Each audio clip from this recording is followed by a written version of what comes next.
Mi se erdhët Frenca. Më erdhi një ide shumë e bukur, të flas për shëndetjen. Prandaj krijova këtë temë, shëndetin me almën.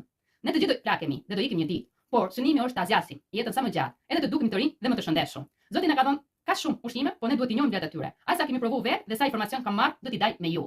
Sot do t'ju flas për vetit e lakrës, sepse është super ushqim për trupin. Ndihmon në dobësinë dhe ul oreksin, forson imunitetin dhe mban lart pirozat e sezonit. Mban të pasur zorët, largon kapsullekun dhe teson stomakun. Ka vitamina që mbajnë rrënjën e flokut të fortë dhe nxisin rritjen. Pandalon për hapjen e qelizave kancerogjene, ngjin, trup, prostat.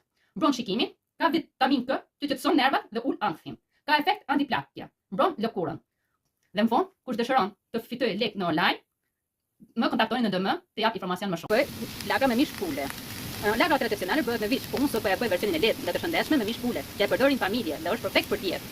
Kemi hedhë në tenxhere mishin e pulës me karrota duke zier, e krip, kurse këtu po e kapërdisim lakrën bashkë me prasin. E kam zgjedhur këtë lloj supi sepse është shumë mirë për dobësinë dhe përfundon rënjën së flokut. Këtu kemi serumin, shampon dhe kremin që shërben përsim rënjën dhe redukton rënjën, jep shkëlqim natyral dhe flokë të fortë, nxit rritjen e flokut të reja dhe ushqen rënjën që të rritë floku më i fortë dhe më i trash. Tani siç e shikoni laka është bërë dhe do të hedhim salsën. Një lugë, siç e kemi gati. E përzim dhe e bëjmë gati për ta hedhur në tenxhere. Do ta lëmë disa minuta në tenxhere, derisa të bëhen dhe e heqim nga zjarri.